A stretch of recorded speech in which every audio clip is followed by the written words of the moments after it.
Hello. I made a video which was called Essential Knowledge for a Wall Street Protester, I don't know, maybe a couple of weeks ago. And people have found it so informative that I've been inundated with requests to do a little bit more on this. So this, if you like, is part two. And what I'm going to concentrate here on is what I've uncovered over 21 years of research now about how a few people are manipulating the direction of the world and how they do it. And when you say that, people immediately ask an obvious question. How do they do it? It's 7 billion people now we've just passed, apparently. How does a handful of people, a network of families, control so much of the world, like banking, transnational corporations, governments in terms of any major party that has a chance of forming a government, controlling the pharmaceutical cartel, the oil cartel, the biotech cartel, and so on? Well, the first point to make is that this conspiracy, which has become a dirty word, he's a conspiracy theorist, as if conspiracies don't exist. I mean, it's unbelievable. Weapons of mass destruction in Iraq wasn't a conspiracy, please. Anyway, the point to make is that this has not been going on for a few years or a few decades, even for a few centuries. I know people find that hard to believe. I haven't done any research or read anything about it, but it's the truth, and it can be supported by the evidence, big time, by very detailed evidence. And thus they have had time to build a global structure, which we have today, that allows the few to control the many in a very simple way once the structure's in position. What they've done is create a secret society and bloodline family version of a transnational corporation. If you take something, for instance, like McDonald's, they'll have a headquarters in America, and in each country they'll have their subsidiaries. And the subsidiaries take their orders and what they do and how they do it from the centrally dictated headquarters. This is why when you walk into a McDonald's, if you feel the need, in Moscow or Sydney or London or Johannesburg or wherever, you're walking into basically, overwhelmingly, the same McDonald's. And this global structure, which allows this, the center of the spider's web, if you like, to dictate into every country, works in the same way. You've got the center of the web, what I call the spider, in Europe. It's in places like the City of London, Rome, Germany, France, Belgium.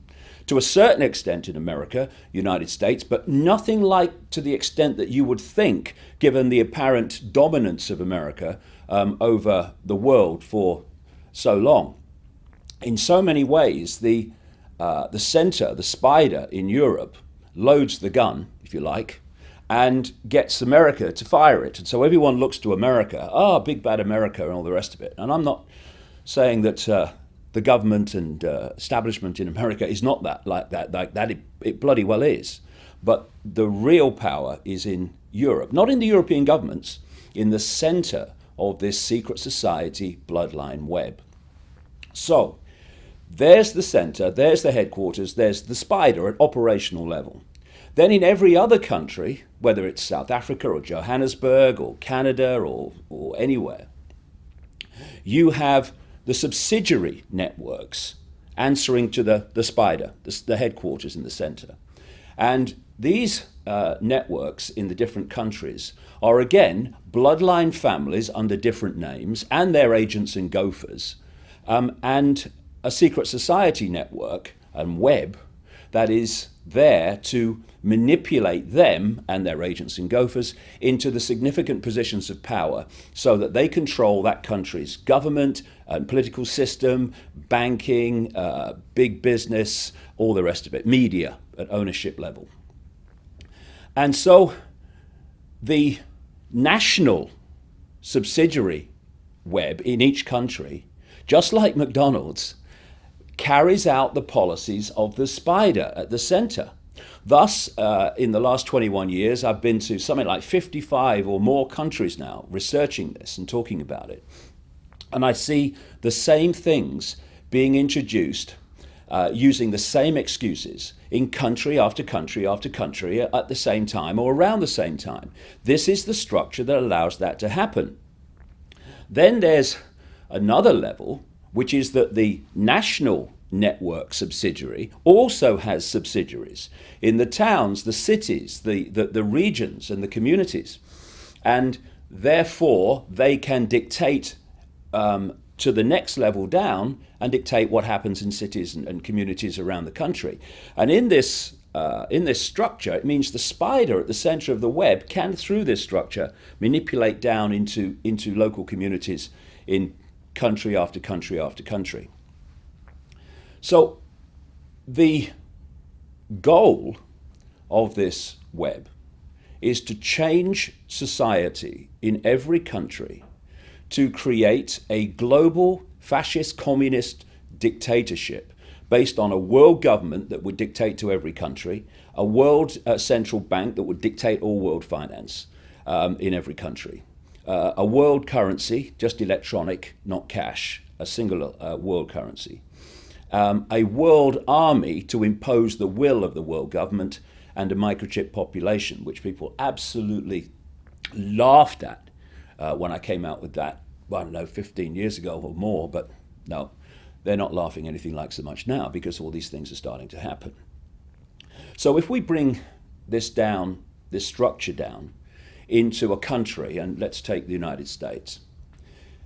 At the moment, and up to this point, people have been led to believe that there are two parties in America that have any chance of forming a government. One's the Republicans and the other one is the Democrats. Actually, as in every other country, they are not different parties. They are masks on the same face. And whenever they get into power, they are carrying out the will of the spider at the center of the web to constantly follow the agenda that network at the center is dictating. So if you look at, for instance, George Bush, boy George Bush, and Barack Obama, on the face of it, if you looked at their election campaigns and what they claim to stand for, you could hardly come across two people who seem to be so different in their attitude to politics and economics and all of it. But actually, as we've seen with Obama, and for all his lies and all his mendacity, he has done us a favor in a sense, because he was so extreme in claiming to be different, in claiming to want to bring about change, that the fact that he's been business as usual and then some has really emphasized, more than ever before perhaps, for large numbers of people, that actually there is no difference. Question is why? How do they pull it off? Simple. If you look at boy George Bush during the period of 9/11, the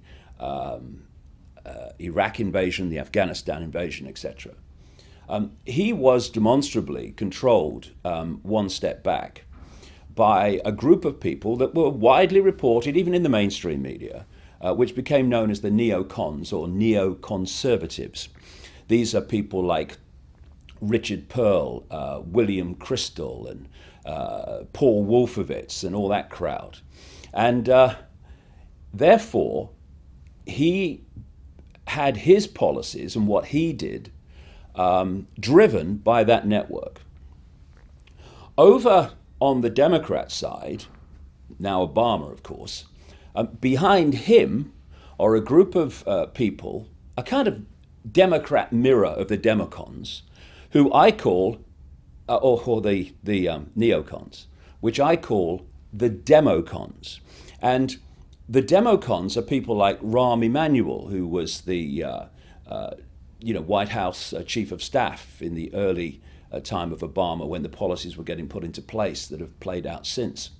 There are people like George Soros, the Rothschild bagman billionaire who is one of the major manipulators of people's revolutions through a network of trusts and organizations that he has, like the Open Society Institute and the International Crisis Group. There's another guy called Zbigniew Brzezinski in the Democons, who was Jimmy Carter's national security advisor and is very, very much a massive insider. That's why when you read Brzezinski's books from 1970 and since, you're looking at the world we're in now, because he knew it was coming. This is the point, however, in the one-party state structure, and that is that the neocons that control the Republican Party and the democons that control the Democratic Party at the next level answer to the same masters, the same network, the same bloodline families and secret society networks. Thus, whether a Republican is in power or a Democrat is in power, Bush or Obama, this network is always in power, no matter what. This is why, and I'm describing the American situation here, but I'm describing what happens in every other country, whether it's Britain or France or anywhere. And what it means is that whoever is in power is controlled by this force, and therefore they advance the agenda of this force, which is the incessant centralization of power in every area of our lives, for a simple reason that the more you centralize power, the more power the few have over the many. And when you concentrate it on a global level, obviously you're giving power over everyone on the planet to this cabal, this network, which is why they want world government, world central bank, world currency, world army. And so how it works is this. You have an election campaign. Now, this is a big thing that I suggest that the occupation groups around the world, fantastic, but we need to understand what's going on if it's going to be most effective. One of the things I would suggest they need to put on their agenda is the end of no contract government, no contract politics. And what I mean by that is this. What happens at the moment is someone will come along and tell you in an election campaign what they think you want to hear to vote for them. Like Obama, I'm closing Guantanamo, I'm doing this, I'm doing that, none of which has happened because it was never intended, and he knew it wasn't going to happen, but he needs to tell you what you want to hear to vote for him. I'm speaking at the moment, just before I'm in Melbourne, Australia, just before I'm leaving Australia after a speaking tour here. And the Prime Minister of Australia, Julia Gillard, as she was coming into office, said that she would definitely not introduce a carbon tax. What's happening now is she's introducing a carbon tax. How can she do that when she came to office saying she wouldn't? How can Obama not close Guantanamo when he said he would? Because there's no contract. And until there's a situation where if someone says, for instance, there will be no carbon tax, there cannot, by law, be a carbon tax until there's been another election at which the person has said, well, actually, if you vote for me, there will be a carbon tax. Because at the moment, this is how it works. And it was done so blatantly by Obama. You tell people what they want to hear, and they vote for you. Then you get into government, and you do exactly the opposite. And this is not just Obama, though he's an extreme example. This is politicians and political parties all over the world. It's happening all the time because there's no contract.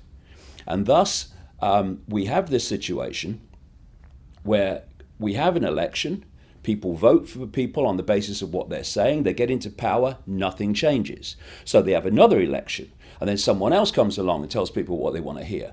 They vote for them, they come into power, they do the opposite. Nothing changes. And so it goes on, time after time after time after time. There must be some kind of contract that connects what people say they're going to do or won't do with what they're allowed to do and or not do when they're in power.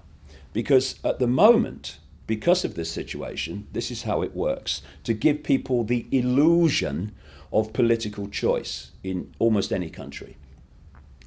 At any point, you have a party in government, okay?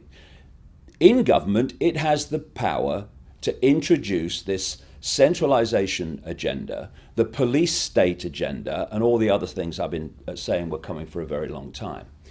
At the same point that that party's in power, this party is in opposition. And they oppose the agenda overwhelmingly and criticize the government in power for doing what it's doing. Then we have a farce called an election. And sometimes the governing party becomes the opposition party becomes the government party. Now, the government party that was opposing this agenda of centralization, a police state, and all the rest of it in opposition, when it had no power to do anything anyway, now starts introducing it. And the party that were introducing it in government, now in opposition, they're criticizing it and opposing it. And this is the scam that goes on being played again and again and again, decade after decade after decade, where the common theme is whichever party's in government introduces the agenda. Why? Because oppositions have to oppose to give the illusion of choice. You have no choice in politics. They're masks on the same face. And also, because they want the agenda introduced, any party in government introduces the agenda. Because, go back again, through the groups that control the individual parties, they answer to the next stage, which is a network that controls both parties. Party politics in general has been a cold, calculated scam to allow the few to control the many. Because when people started to rebel against the overt dictatorship of royal bloodlines and stuff like that, although those bloodlines still exist, but lots of them now wear dark suits and run politics and banking and business and all the rest of it. But there was a chance at that point where there was this rebellion against royal dictatorship, where we might have a political system where people voted for individuals on the basis of their character, on the basis of their genuineness, and on the basis of what they genuinely wanted to do for the benefit of people. Now, this is the cabal's worst bloody nightmare. So what they did was create a party political structure. Isn't it funny when you think about it that there's 7 billion people on the planet, there's all these different countries with all this potential for uniqueness in the way that the countries are run and governed and things are made to happen. And yet, everywhere you go, you have political parties. Is that the only way we can think about structuring politics? No, it's not. But it's the only way, or the best way, to control politics in every country, because it works like this. I talked about the spider's web, the global spider's web, but you can also symbolize this very, very well and accurately as a pyramid, a compartmentalized pyramid, where at the capstone at the top you have a tiny few who dictate to the whole pyramid. And lower down in the pyramid, where more and more people are, the further you come down from that capstone, those people, although there are more and more of them, they know less and less and less about what that organization's about, what its goals are, what its intentions are. The only people that know how that whole pyramid fits together are the few at the top. And these pyramids mean that within them are large numbers of people in ignorance of the real goal and intention of the organization they're involved in, be it a political party or whatever, or a bank, a university, or whatever, the government. And through compartmentalization of knowledge, you're only allowed to know as much as you need to know to make your contribution. It means that people are making contributions to these sinister pyramids that wish to enslave humanity without having any idea that they're doing so, because they don't know how what they're doing in apparent innocence connects with them and them and them and them, all working in apparent innocence. But when you fit it together, it's anything but innocent. Only the few at the top know that. This is how these pyramids operate. And so political parties are pyramids, compartmentalized pyramids. And they're run by very, very few people. That's the idea. That's how you control political parties. So if you say you want to you want to be a member of parliament in Britain, to do that, you have to be chosen by the party to represent them at an election. Because if you stand as an independent, very rarely someone might slip through, but it's very rare. If you're not a part of a political party with that structure, that funding, that access to publicity and promotion, you've really basically got no chance. This is how they've stitched up politics. So to get into the political party, to become a politician, you have to pass the interview. To pass the interview, you have to confirm that you will follow party policy. And that party policy is decided by the very few at the peak of the party pyramid. So you get through that stage, you stand for parliament. You then tell people what you think they want to hear in line with the centrally dictated campaign themes that you're told to promote and to emphasize.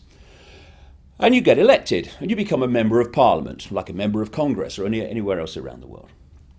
Now, if you are going to progress through that party into the hierarchy that runs it, and if it gets into government, to become part of the government, you have to spend your time voting in Parliament on the basis of what the party hierarchy, the tiny few, are telling you you must vote for or vote against or whatever. Because if you don't, then you are not going to progress in that party.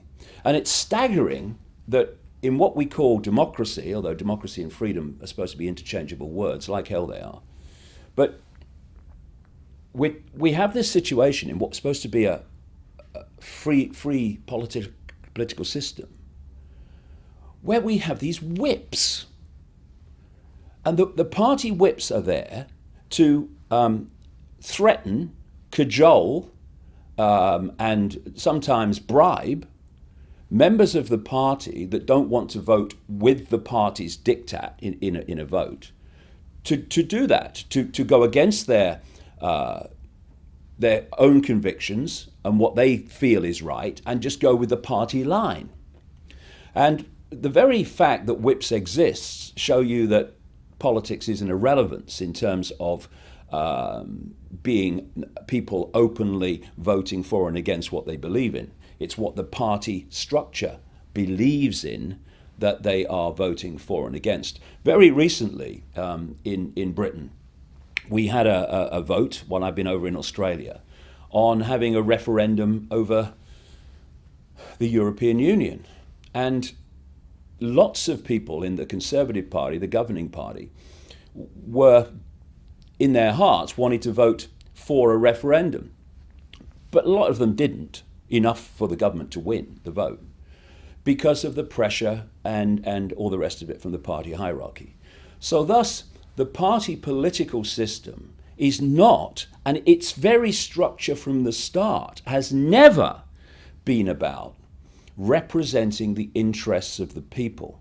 It's about each party representing the interests of the tiny cabal at the top of the party hierarchy, which, let's go back again, then answer ultimately to the same force. This is why when David Cameron came in as Conservative Party Prime Minister of Britain, he's gone against all the stuff that he said he would do, vast amounts of stuff he said he would do when he was campaigning for office.